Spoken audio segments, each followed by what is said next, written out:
সুপ্রিয় দর্শক, সবাইকে স্বাগত জানাচ্ছি স্বপ্নধারা নিউজ আওয়ার এক্সট্রায় সহযোগিতায় আলোক হেলথ কেয়ার অ্যান্ড হাসপাতাল। বাবলি ইয়াসমিন পুরো আয়োজন জুড়ে থাকছে আপনাদের সঙ্গে।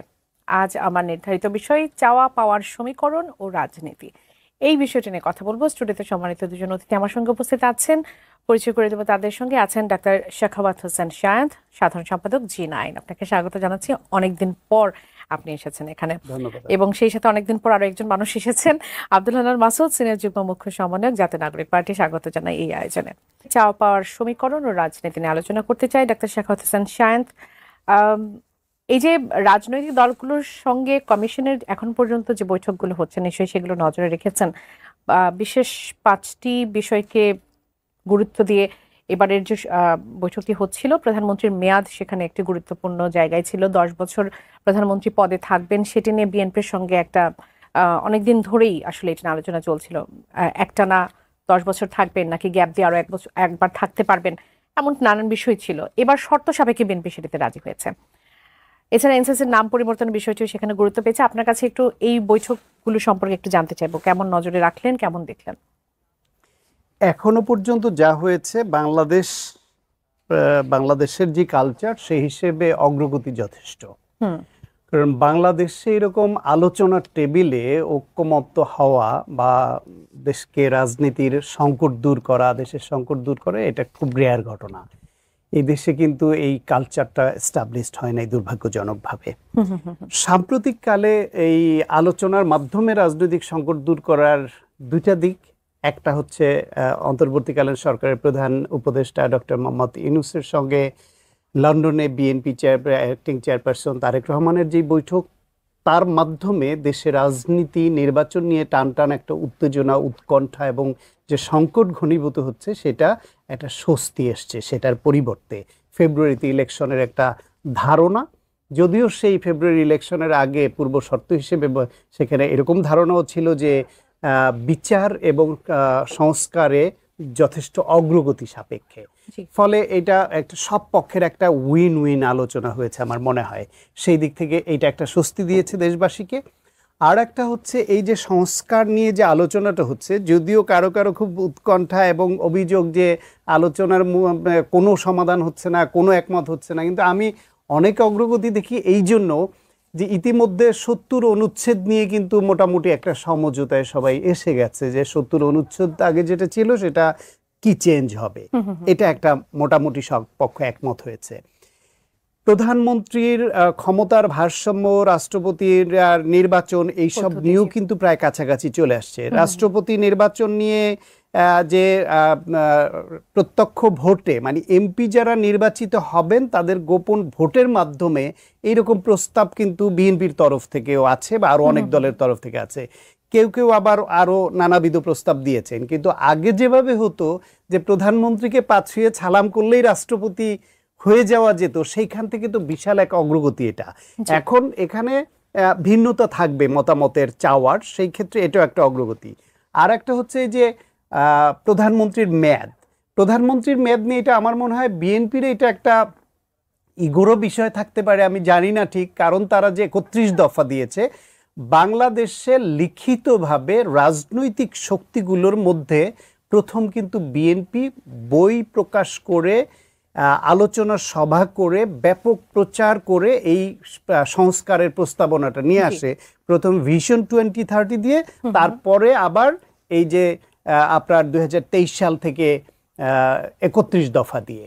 প্রথমে 27 দফা করলো নিজেরা, তারপরে তাদের যে মিত্রশক্তি আছে বিভিন্ন সম্মানের রাজনৈতিক দল, তারা আরো কিছু যোগ করতে চাইলো, ফলে সংশোধন এবং যোগ বিয়োগ করে 31 দফা করলো। সেই 31 দফার মধ্যে আজকে যত সংস্কারের কথা বলা হচ্ছে, তার মধ্যে বেশিরভাগই কোনো না কোনোভাবে ওইখানে স্থান পেয়েছে। ওইখানে হয়তো খুব বেশি স্পষ্টভাবে ছিল না, গ্রোসলি ছিল।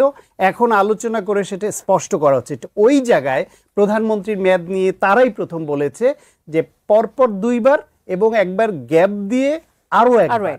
এখন সমস্যাটা হচ্ছে এই যে পরপর 2 বারের বেশি হতে পারবে না, এই বিষয়ে বিএনপি বলেছে এবং তার সঙ্গে বাকি সবাই একমত। কিন্তু ওই যে একবার গ্যাপ দিয়ে আরো একবার হতে পারে, মানে তৃতীয়বারের মতো, এইটাই অনেকে এগ্রি করছে না। বিএনপি এটা এগ্রি করছিল না। এইটা যে কোনো জায়গায় নেগোসিয়েশনে বসলে সেখানে অনেক রকমের শর্ত, অনেক রকমের চাওয়া পাওয়া থাকে, কারণ প্রত্যেকটা দলের আলাদা আলাদা এজেন্ডা থাকে, আলাদা রাজনৈতিক কৌশল থাকে, আলাদা চাওয়া পাওয়া থাকে। সেইখানে এই দরদামের জন্য কোনো কোনো শর্তকে ব্যবহার করা হবে, এটা খুব স্বাভাবিক যে ঠিক আছে আমি এইটাই তাহলে ছাড় দিব, আপনি ওখানে ছাড় দিতে হবে। এটা কিন্তু আলোচনার টেবিলে হয়। সেই ক্ষেত্রে বিএনপি সর্বশেষ যেটা করেছে যে আপনার এই যে যে কাউন্সিল হওয়ার কথা, সাংবিধানিক কাউন্সিল, জাতীয় সাংবিধানিক কাউন্সিল, সেটা নিয়ে যে আবার অচলাবস্থা তৈরি হয়েছে, সেখানে বিএনপির যে ভিন্ন মত আছে, বিএনপি ওইখানে যদি ছাড় দেয় অন্য দলগুলো, তাহলে এইখানে বিএনপি 2বারের বেশি 3বারের বিষয়টা ছাড় দিবে। এটা একটা সমঝোতার প্রশ্ন। এখন আলোচনা এক ধাপ অগ্রগতিতে হলো যে বিএনপি অন্তত ছাড় দেওয়ার মানসিকতায় এসছে, এখন সব দল আলোচনা করবে, সিদ্ধান্ত নেবে। অর্থাৎ আলোচনাটাই হচ্ছে সবথেকে আকাঙ্ক্ষিত বিষয়, যেটি অনেক অগ্রগতি আপনি দেখতে পাচ্ছেন। আর একটা লাইনে শেষ করি, যদি কোনো বিষয়ে সবাই একমত হতে নাও পারে যে এটা সংবিধান সংশোধনে এখানে ওখানে এই সংস্কারটা হলো না একমত হয়ে, তাও এই জিনিসগুলো আলোচনার সামনে আসলো, লিপিবদ্ধ হয়ে থাকলো, যারা ভবিষ্যতে সরকার পরিচালনায় আসবে অথবা বিরোধী দলে থাকবে, যারা চেয়েছিল তারা অনবরত এতে জনমত তৈরির জন্য এই শর্তগুলো নিয়ে কাজ করতে পারবে। জি, অসংখ্য ধন্যবাদ জনাব আব্দুল হান্নান মাসুদ। এখন পর্যন্ত কমিশনের সঙ্গে যে বৈঠকগুলো হয়েছে, আপনাদের প্রত্যাশা কতটুকু পূরণ হলো সেখানে? ধন্যবাদ। কমিশনের সাথে যেই বৈঠকগুলো হয়েছে, সেই ঐক্যমত কমিশনের সাথে সেই বৈঠকগুলোতে কিছুটা অগ্রগতি তো হয়েছে।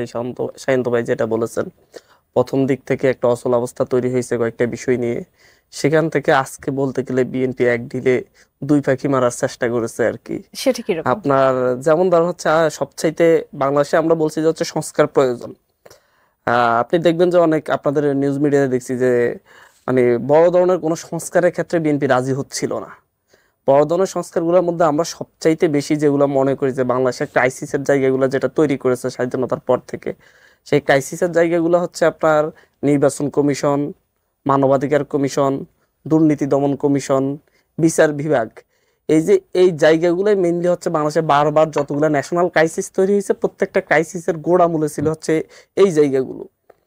তো সেই জায়গা থেকে বিএনপি আজকে এক ঢিলে 2 পাখি মেরেছে বলতে হচ্ছে ওই যে ন্যাশনাল কনস্টিটিউশন কাউন্সিল যেটা, সেটা নাম পরিবর্তনের যে বিষয়টা, মানে শুধু নাম পরিবর্তন না, এটা না হয়, এটা যদি না হয় তাহলে ওনারা হচ্ছেন পরপর 2বার না 10 বছর, একজন সর্বোচ্চ 10 বছরের ইয়েতে থাকতে পারবে, 10 বছর প্রধানমন্ত্রী থাকতে পারবে, এই মানে শর্ত সাপেক্ষে এই শর্তটা দিয়েছেন। তো একই সাথে বিএনপি দ্বিতীয় আরেকটা পাখি মেরেছে এক ডিলে, সেটা হচ্ছে যে একটা আলোচনার বিষয় এখনো রয়ে গেছে যে হচ্ছে প্রধানমন্ত্রীর মেয়াদকাল কয় বছর হবে, 4 বছর নাকি 5 বছর। তো সেই জায়গা থেকে এখন 4 বছর করে হলে তো হচ্ছে আপনি পরপর মানে পূর্ণ মেয়াদে 2বারের কথা বলা হয়েছে।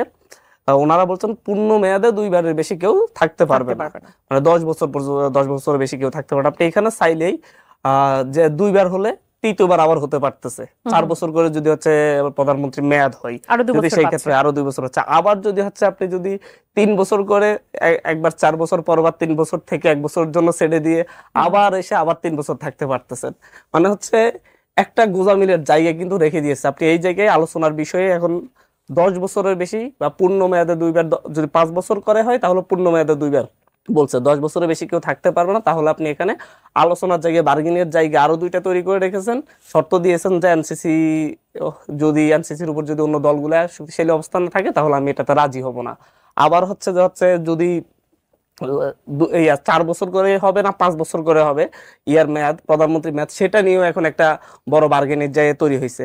আমি এখানে আরেকটা বিষয় দেখতেছি হচ্ছে আমার কাছে অস্পষ্ট বিএনপিকে হচ্ছে আসলে বার্গেনিং এর জন্য সংস্কারের কথা আসতেছে দলীয় স্বার্থের জন্য, নাকি হচ্ছে যে এটা জাতির প্রয়োজন অনুভব করে আসতেছে। যদি আপনি জাতির প্রয়োজন অনুভব করে যে এটা বাংলাদেশের জাতির স্বার্থের প্রয়োজন, এই দেশের স্বার্থের প্রয়োজন, যদি এটা অনুভব করেই থাকেন তাহলে এটার সাথে আপনি অন্য কোনো বিষয়কে এজেন্ডাকে শর্ত হিসেবে দিতে পারেন না। সেটা নিয়ে আপনি আবার আলোচনা করতে পারেন, সেখানে গিয়ে বলতে পারেন যে এটা হচ্ছে আমাদের জাতির জন্য ভালো না, ভবিষ্যৎ বাংলাদেশের জন্য ভালো না, সেটা নিয়ে তখন সেখানে কথা হতে পারে। কিন্তু আপনি একটা শর্তে সেটা বার্গেনিং ধরে নিয়ে মনে হয় যেন হচ্ছে আপনি একটা বার্গেনিং টুল তৈরি করলেন যে এটা হলে এটা হবে, এটা না হলে এটা হবে না। বাট যদি 2টাই প্রয়োজন হয়, একটা প্রয়োজন হলে কেন এটার জন্য আবার শর্ত দিতে হবে? আমি এই জায়গাটাই আমি মনে করি যে হচ্ছে এখানে এক ধরনের আরেকটা ক্রাইসিস তৈরির পথ উন্মুক্ত করেছে এই জায়গা থেকে। দুইটা বিষয় নিয়ে আগামীতে আবার এই ঐক্যমত কমিশনকে ওই দুইটা বিষয় নিয়ে আলোচনা করতে গেলে, প্রধানমন্ত্রীর মেয়াদ এবং এনসিসি নিয়ে আলোচনা করতে গেলে আবার এই বিষয়টা সেখানে আসবে। রাষ্ট্রের মূলনীতির বিষয়টা কি সিদ্ধান্তে পৌঁছা গেছে? রাষ্ট্রের মূলনীতির ব্যাপারে হচ্ছে সবাই মোটামুটি ছাড় দিতে প্রস্তুত, সবাই আলোচনা করে, সেখানে কেউই হচ্ছে স্থির না। বাট এনসিসির ব্যাপারে, উচ্চকক্ষের ব্যাপারে এবং হচ্ছে প্রধান বিচারপতি নিয়োগের ব্যাপারে এই কয়েকটা জায়গায় প্রধান মানে মেইনলি 5টা বিষয় হচ্ছে প্রধান: এনসিসি, উচ্চকক্ষ, প্রধান বিচারপতি, আর 2টা বিষয় হচ্ছে আপনার রাষ্ট্রপতি নির্বাচন এবং প্রধানমন্ত্রীর মেয়াদ। সব মিলিয়ে 5টা বিষয় হচ্ছে মেইন এবং মূল। এই 5টা বিষয়ের মধ্যে মাত্র এখন পর্যন্ত ঐক্যমতে আসার জন্য একটা বিষয়ে বিএনপি রাজি হয়েছে,